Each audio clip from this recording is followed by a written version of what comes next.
नमस्कार दोस्तों, स्वागत है आपका हमारे चैनल पर। तो चलिए दोस्तों, जानते हैं कि 2023 में करवा चौथ कब है।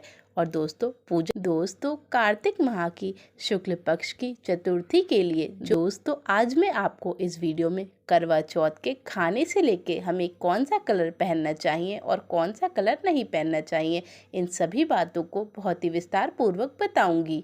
तो दोस्तों इन बातों को जानने के लिए वीडियो में लगातार बने रहिए। दोस्तों अधूरा ज्ञान बहुत ही ज़्यादा हानिकारक होता है, इसलिए वीडियो को पूरा देखें, वीडियो को स्किप ना करें।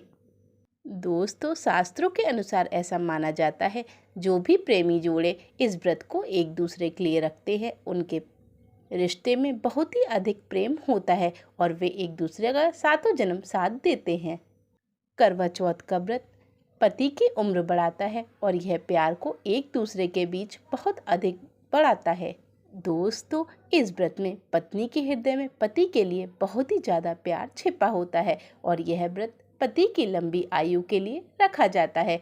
दोस्तों यह व्रत पति पत्नी के रिश्ते को बहुत ही अधिक मजबूत बनाता है। यह व्रत प्यार का व्रत होता है।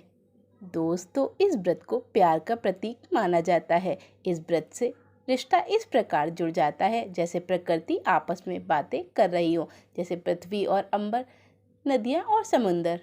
इसी प्रकार दोस्तों करवा चौथ भी प्यार समर्पण का दिन माना जाता है। दोस्तों करवा चौथ का व्रत पति पत्नी दोनों को ही करना चाहिए। यदि किसी कारणवश पति यह व्रत नहीं कर पाता है तो दोस्तों पत्नी को यह व्रत अवश्य करना चाहिए। दोस्तों यदि पत्नी बीमार हो और वह व्रत रखने की अवस्था में ना हो तो पति को यह व्रत अवश्य करना चाहिए, क्योंकि दोस्तों यह व्रत आत्मसमर्पण का व्रत होता है।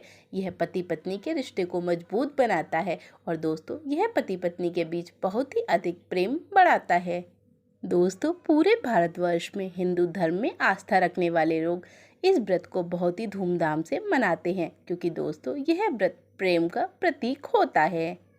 दोस्तों करवा चौथ के दिन सुबह के समय में कथाओं का दौर चलता है और दोस्तों शाम के समय सभी सुहागिन महिलाओं की नज़र बादल में चांद को देखने के लिए बेताब हो जाती है।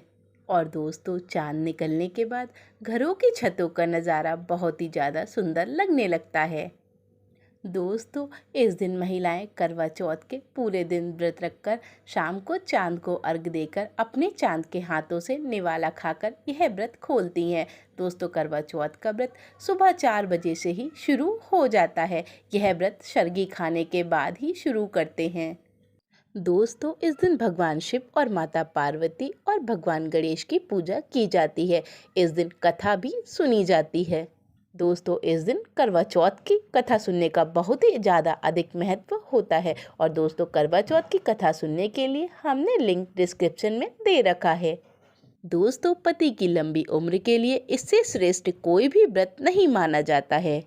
तो चलिए दोस्तों जानते हैं कि करवा चौथ का शुभ मुहूर्त क्या है और कब है करवा चौथ। हमारे शास्त्रों में ऐसा लिखा है, यदि करवा चौथ की पूजा यदि कोई भी पूजा मुहूर्त के अनुसार की जाए तो उसका फल बहुत ही अधिक बढ़ चढ़कर मिलता है। दोस्तों 2023 में करवा चौथ 1 नवंबर को मनाया जाएगा। यह दिन बुधवार रहेगा और दोस्तों पूजा करने का शुभ मुहूर्त 5:36 से लेकर 6:54 तक रहेगा। दोस्तों इसी मुहूर्त में आपको करवा चौथ की पूजा करनी है और चांद निकलने का समय 8:15 है। सभी राज्यों में चांद निकलने का समय थोड़ा थोड़ा आगे पीछे हो सकता है। दोस्तों हर जिले में और हर राज्य में चांद अलग अलग समय पर निकलता है दोस्तों, परंतु चांद अवश्य निकलेगा और आपका व्रत अवश्य संपूर्ण होगा। दोस्तों करवा चौथ के दिन महिलाएं कर देती हैं ये बहुत ही बड़ी गलती, जिससे आते हैं पति के ऊपर बहुत ही बड़े संकट। इसलिए दोस्तों जाने अनजाने में भी यह गलती ना करें।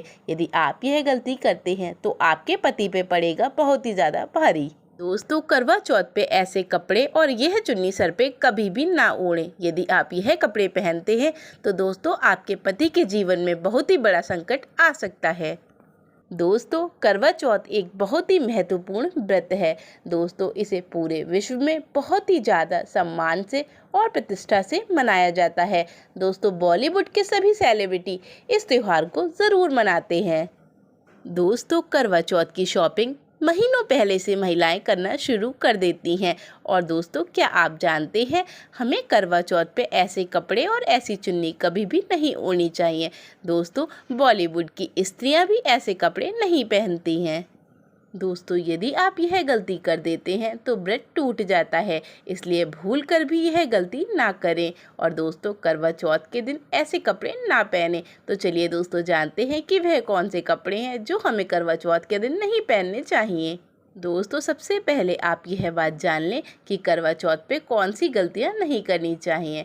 दोस्तों सबसे पहली बात तो ये है कि आपको करवा चौथ पे किसी भी सुहागिन महिला को अपने पति की कोई भी निशानी नहीं देनी चाहिए, जैसे शादी का जोड़ा, माथे की बिंदी, सिंदूर, मंगलसूत्र, बिछुए आदि। दोस्तों आपका शादी का जोड़ा बहुत ही अधिक महत्वपूर्ण होता है, इसे आप गलती से भी किसी को पहनने को ना दें। दोस्तों 16 श्रृंगार की कोई भी चीज़ करवा चौथ के दिन किसी सुहागिन महिला को ना दें। यदि आप अपने पति की कोई भी निशानी किसी को दे देते हैं तो दोस्तों इससे आपके रिश्ते में खटास पड़ेगी और आपका रिश्ता कमज़ोर हो जाएगा। लेकिन हाँ दोस्तों, आप किसी को नए वस्त्र, नए श्रृंगार दान करके दे सकते हैं। दोस्तों करवा चौथ की पूजा के बाद हम पुजापा बनाकर मतलब कि बाइना बनाकर अपनी सास या अपने से बड़े को दान करते हैं। दोस्तों हम उसमें 16 श्रृंगार, नए कपड़े आदि चीज़ें दान कर सकते हैं, परंतु दोस्तों अपना पहना हुआ कपड़ा और अपने 16 श्रृंगार की चीज़ें इस्तेमाल करी हुई किसी को ना दें। यदि आप यह चीज़ें किसी को देते हैं तो आपके रिश्ते में खटास पड़ सकती है। तो चलिए दोस्तों जानते हैं कि करवा चौथ पे वे कौन से रंग के कपड़े हैं जो भूल कर भी नहीं पहनने चाहिए। यदि आप वे कपड़े पहन लेते हैं तो आपका व्रत टूट जाता है और पति पर भारी संकट आ जाता है। दोस्तों जब किसी लड़की की शादी होती है तो उसे लाल जोड़ा पहनाया जाता है और दोस्तों हमारे देवी देवता भी लाल रंग के वस्त्र ही धारण करते हैं। दोस्तों लाल रंग और भगवा रंग का हिंदू धर्म में बहुत ही ज़्यादा महत्व है, इसलिए दोस्तों करवा चौथ पर लाल रंग के वस्त्र और लाल रंग की चुन्नी ही पहननी चाहिए। और दोस्तों भूल कर भी आप इन रंग की चुन्नी और इस रंग के वस्त्र ना पहने। दोस्तों करवा चौथ के दिन सफाचट सफ़ेद साड़ी, सफ़ेद सूट, सफ़ेद चुन्नी या काली साड़ी, काला सूट, काली चुन्नी या दोस्तों नीले रंग के कपड़े हमें नहीं पहनने चाहिए, क्योंकि दोस्तों यह रंग बिल्कुल भी शुभ नहीं होते हैं। दोस्तों पूजा पाठ में हमें लाल, गुलाबी या फिर नारंगी रंग के ही कपड़े पहनना चाहिए।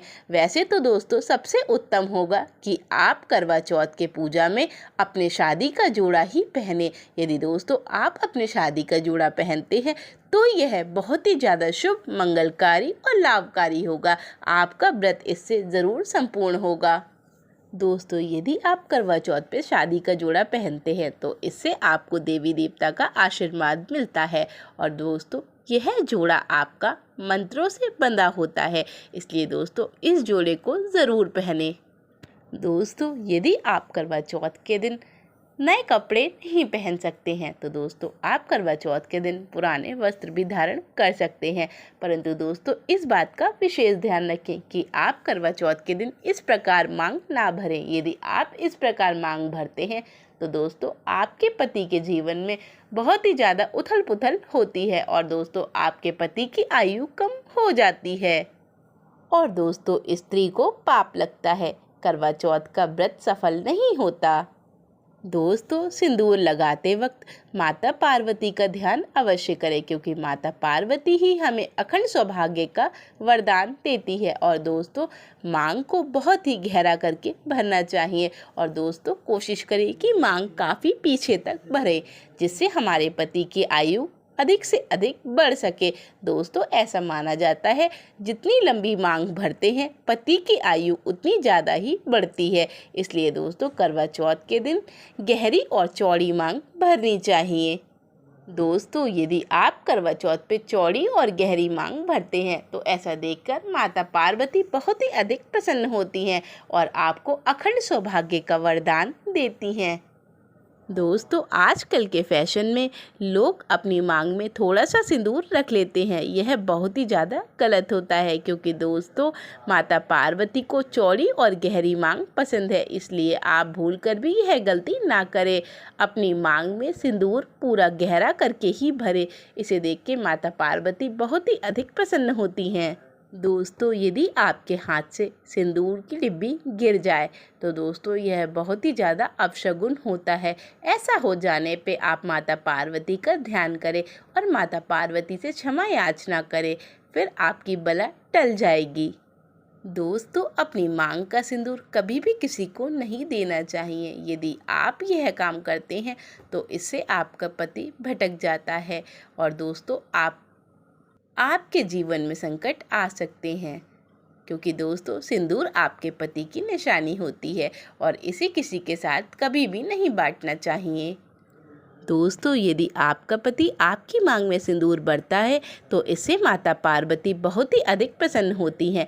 यह आपके प्यार का प्रतीक है। इससे पता चलता है कि आपका पति आपसे कितना प्यार करता है और दोस्तों माता पार्वती प्रसन्न होकर आपको अखंड सौभाग्य का वर देती हैं। दोस्तों, हम आपको इस वीडियो में सभी बातों की जानकारी दे रहे हैं। तो दोस्तों, आपको करवा चौथ पे क्या खरीदना है और क्या नहीं खरीदना है, हम दोस्तों आपको इसके बारे में भी पूरी जानकारी देंगे। दोस्तों, क्या खरीदना सबसे उत्तम और सबसे खास माना गया है?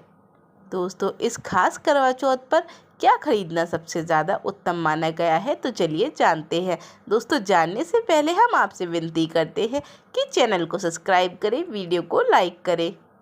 दोस्तों, पहले के टाइम में महिलाएं करवा चौथ के अवसर पर अपनी शादी के जोड़े को ही पहनती थी, परंतु दोस्तों आज के दौर में महिलाएं करवा चौथ के व्रत पर नए दौर में एकदम ट्रेडिशनल ड्रेसेस खरीदती हैं।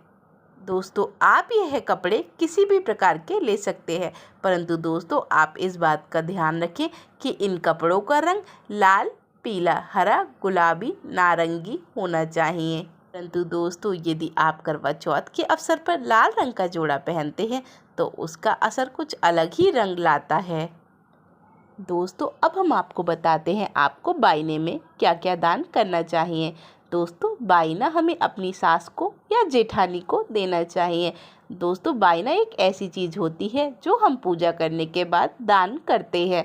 दोस्तों, बायना अपने से बड़े इंसान को ही दिया जाता है। बायने में आप अपनी सास के लिए या अपनी जेठानी के लिए कपड़े, 16 श्रृंगार और अपने ससुर आदि के भी कपड़े वगैरह चीज़ें रख सकते हैं। दोस्तों, बायने में फल, मिठाई आदि भी दान की जाती है और दोस्तों पूजा के पश्चात आपको ये बायना अपनी सास को दे देना चाहिए और उसके बाद आपको अपनी सास, ससुर और घर के बड़े लोगों के पैर छूने चाहिए। दोस्तों, यदि आप इस तरह से अपनी सास को बायना देते हैं तो यह बहुत ही ज़्यादा शुभ और मंगलकारी होता है। इससे आपके पति की आयु बढ़ती है और आपकी सास बहुत ही अधिक खुश होती हैं। माता लक्ष्मी आप पर कृपा करती हैं। दोस्तों, बायने में आप विशेषकर पैसे रखना ना भूलें, क्योंकि दोस्तों दान में पैसे रखना बहुत ही अधिक महत्वपूर्ण होता है और दोस्तों यदि आप बिना पैसों के बायना दे देते हैं तो यह अपशगुन होता है। इसलिए दोस्तों बायने में पैसे अवश्य रखें। दोस्तों, हम करवा भी दान करते हैं, हमें करवे के अंदर भी पैसे रखना चाहिए। करवे को या तो चावल या चोला, इन दो चीज़ों में से किसी से भरकर दान करना चाहिए और उस करवे के अंदर हमें पैसे रख देने चाहिए। दोस्तों, करवा चौथ पे आप चूड़ियाँ लेना कभी भी ना भूलें। करवा चौथ पे आप अपने पसंद की मैचिंग की या फिर हरी चूड़ियाँ ले सकती हैं। करवा चौथ पे चूड़ियाँ लेना बहुत ही ज़्यादा महत्वपूर्ण होता है और दोस्तों करवा चौथ पे चूड़ियाँ खरीदना भी बहुत ही ज़्यादा ज़रूरी होता है। दोस्तों, करवा चौथ पे आभूषण खरीदना भी बहुत ही ज़्यादा ज़रूरी होता है। आप चाहें तो अपने पुराने आभूषण भी पहन सकते हैं और यदि दोस्तों आपके पास आभूषण नहीं है तो दोस्तों आप श्रद्धापूर्वक भगवान की पूजा कर सकते हैं। परंतु दोस्तों यदि आप आभूषण खरीदते हैं तो आप किसी भी प्रकार के आभूषण खरीद सकते हैं, जैसे कि ट्रेडिशनल या दोस्तों आप नॉर्मल आभूषण भी ले सकते हैं। दोस्तों पहले के टाइम में महिलाएं घर में ही एक साथ समूह बनाकर मेहंदी लगाया करती थी, परंतु दोस्तों आजकल महिलाएं मार्केट में मेहंदी लगवाया करती हैं। तो दोस्तों करवा चौथ पे मेहंदी का बहुत ही ज़्यादा महत्व होता है। दोस्तों करवा चौथ पे मेहंदी लगाना बहुत ही अधिक ज़रूरी होता है, क्योंकि सुहाग की निशानी मेहंदी बहुत ही ज़रूरी है। और दोस्तों मेहंदी सुहाग में बहुत ही ज़्यादा बड़ी मानी गई है, इसलिए दोस्तों करवा चौथ पे मेहंदी ज़रूर लगवाएं। दोस्तों करवा चौथ पे करवा और छलनी खरीदना भी बहुत ही ज़्यादा ज़रूरी होता है, क्योंकि दोस्तों करवे से जल दिया जाता है और उसी करवे से पति आपका व्रत खुलवाता है। और दोस्तों छलनी से हम चांद को देख के अपने पति को देखते हैं, इसलिए दोस्तों प्रत्येक करवा चौथ पे छलनी और करवा खरीदना बहुत ही अधिक ज़रूरी होता है। दोस्तों करवा चौथ पर हमें सीके ज़रूर खरीदनी चाहिए और दोस्तों वह सीके हमें चांद को अर्पित कर देनी चाहिए। करवा चौथ पर दोस्तों मोर पंख खरीदना बहुत ही अधिक शुभ होता है, क्योंकि मोर पंख घर में लाना सकारात्मकता का संकेत होता है, इसलिए दोस्तों करवा चौथ के दिन घर में मोर पंख अवश्य लाएं। तो चलिए दोस्तों जानते हैं कि हमें खास करवा चौथ वाले दिन क्या चीज़ें नहीं खरीदना चाहिए और कौन सी गलती भूल कर भी नहीं करनी चाहिए। दोस्तों खास करवा चौथ वाले दिन काला और सफ़ेद कपड़ा बिल्कुल भी ना पहने। दोस्तों करवा चौथ प्यार का प्रतीक माना जाता है। इस दिन धारदार चीज़ें जैसे कि चाकू, छुरी, कैंची आदि ना खरीदें। दोस्तों करवा चौथ पे टूटी हुई छलनी और चटके हुए करवे का प्रयोग बिल्कुल भी नहीं करना चाहिए। यदि आप ऐसा करते हैं तो यह बहुत ही बड़ा अपशगुन होता है। दोस्तों करवा चौथ में प्रयोग की जाने वाली सीखों का विशेष ध्यान रखना चाहिए कि वे सीखें कहीं से भी खंडित नहीं होनी चाहिए। दोस्तों करवा चौथ पे मुहूर्त के अनुसार ही पूजा पाठ करें। यदि आप बिना मुहूर्त के पूजा पाठ करते हैं तो दोस्तों आपको उसका फल प्राप्त नहीं होता है। जो महिलाएं मुहूर्त से पूजा पाठ आदि करती हैं उनके पति को कई लाखों गुना अधिक मुनाफा होता है और उनका व्यापार दिन पे दिन तरक्की करता है। दोस्तों करवा चौथ का व्रत बहुत ही ज़्यादा बड़ा व्रत होता है। यह व्रत प्यार का व्रत होता है। दोस्तों यह त्यौहार प्यार का प्रतीक होता है। इस दिन यदि कोई भी महिला अपना श्रृंगार किसी और को शेयर करती है तो दोस्तों उसका पति भी शेयर हो जाता है। आपको यह बिल्कुल भी नहीं सोचना चाहिए कि आपका पति सिर्फ आपका ही है। यदि आप अपने पति की निशानी किसी के साथ शेयर करते हैं तो इससे आपका पति भी शेयर हो जाता है। चलिए दोस्तों जानते हैं कि करवा चौथ का व्रत किन महिलाओं को नहीं रखना चाहिए। दोस्तों करवा चौथ का व्रत एक अधूरी शादी की महिला को बिल्कुल भी नहीं रखना चाहिए। यदि ऐसी महिला यह व्रत रखती है तो माता पार्वती रुष्ट हो जाती है। दोस्तों करवा चौथ का व्रत तलाकशुदा महिला को नहीं रखना चाहिए। जिस महिला का डाइवोर्स हो चुका हो वे महिला कभी भी करवा चौथ की पूजा ना करे, इससे चौथ माता रुष्ट हो जाती हैं। और दोस्तों यदि आप करवा चौथ पर गर्भवती हैं तो दोस्तों ज़रूरी नहीं कि आप यह व्रत रखें ही, आपका पति भी यह व्रत रख सकता है। यदि दोस्तों आप यह व्रत रखने के लिए सक्षम हैं तो आप यह व्रत रख सकते हैं, अन्यथा दोस्तों आप यह व्रत अपने पति से रखवा सकते हैं। दोस्तों यदि आपकी शादी नहीं हुई है और आपकी शादी पक्की हो चुकी है तो दोस्तों आप करवा चौथ का व्रत रख सकते हैं, परंतु दोस्तों जिसकी शादी कोर्ट से हुई है वह करवा चौथ का व्रत नहीं रख सकता है, क्योंकि दोस्तों कोर्ट की शादी के बाद 7 फेरे होना बहुत ही ज़्यादा ज़रूरी होता है। यदि आपके 7 फेरे नहीं हुए हैं तो आप विवाह के बंधन में नहीं बंधे हैं, इसलिए आप करवा चौथ का व्रत नहीं रख सकते हैं। तो चलिए दोस्तों जानते हैं कि हमें करवा चौथ पे क्या बनाना चाहिए और क्या चीज़ें खानी चाहिए, और दोस्तों वे कौन सी चीज़ें हैं जो हमें करवा चौथ पे भूल कर भी नहीं खानी चाहिए। यदि हम यह चीज़ें खा लेते हैं तो हमारा करवा चौथ का व्रत टूट जाता है। और व्रत रखने से पहले सरगी कैसे लें, किस समय लें और सरगी को हमें कौन देता है। एक कथा के अनुसार माता पार्वती ने सबसे पहले करवा चौथ का व्रत रखा था, परंतु दोस्तों माता पार्वती की सास नहीं थी, इसलिए माता मैना ने पार्वती जी को सरगी दी थी। परंतु दोस्तों एक अन्य कथा के अनुसार जब द्रौपदी ने करवा चौथ का व्रत रखा था तो उनकी माता कुंती ने उन्हें सरगी दी थी। तो दोस्तों इस तरह पता चलता है कि मायके और ससुराल से सरगी की परंपरा जुड़ी हुई है। परंतु दोस्तों ज़्यादातर ऐसा माना जाता है कि सरगी सासू माँ के हाथों से ही ली जाती है। दोस्तों सरगी में सास बहू को कपड़े, जेवर, खाने आदि का सामान देती है। दोस्तों सरगी किस समय लेना चाहिए? तो सबसे पहले आपको व्रत का संकल्प लेना चाहिए और दोस्तों उसके बाद सरगी लेनी चाहिए। सरगी में आप मेवे, फल, फ्रूट, दूध आदि ले सकते हैं। दोस्तों सरगी में रबड़ी जलेबी, दूध जलेबी, इमरती आदि खाने का रिवाज रहता है। दोस्तों करवा चौथ की सरगी में रबड़ी या इमरती या जलेबी हमें ज़रूर ही खानी चाहिए। दोस्तों सरगी में हमें कभी भी तामसी भोजन नहीं करना चाहिए। यदि हम सरगी में तामसी भोजन करते हैं तो इससे हमारा व्रत टूट जाता है।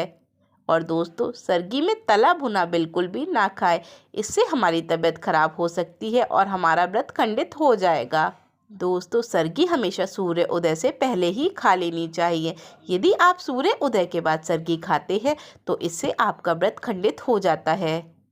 दोस्तों करवा चौथ पर खाने में यह चीज़ आप बिल्कुल भी ना बनाएं। यदि आप माता को खाने में इन चीज़ों का भोग लगा देते हैं तो आपका करवा चौथ का व्रत खंडित हो जाता है। तो करवा चौथ पर भूल कर भी लहसुन प्याज का खाना नहीं बनाना चाहिए। यदि आप करवा चौथ पर तामसी भोजन बनाते हैं तो इससे माता चौथ आपसे रुष्ट हो जाती हैं और आपका व्रत खंडित हो जाता है। दोस्तों करवा चौथ पे मांस, मदिरा आदि का सेवन नहीं करना चाहिए और दोस्तों करवा चौथ के दिन कड़ी, पकौड़ा आदि पकवान आदि चीज़ें बनानी चाहिए। यदि दोस्तों आपका पति भी आपके व्रत के दिन तामसी भोजन या शराब, मदिरा आदि का सेवन करते हैं तो आपका व्रत खंडित हो जाएगा। इसलिए दोस्तों कोशिश करें कि आपके घर में आपके व्रत के दिन कोई भी तामसी भोजन या शराब, मदिरा आदि का सेवन ना करें और दोस्तों इन चीज़ों का प्रयोग करने से बचें। तो दोस्तों आज के लिए बस इतना ही। धन्यवाद।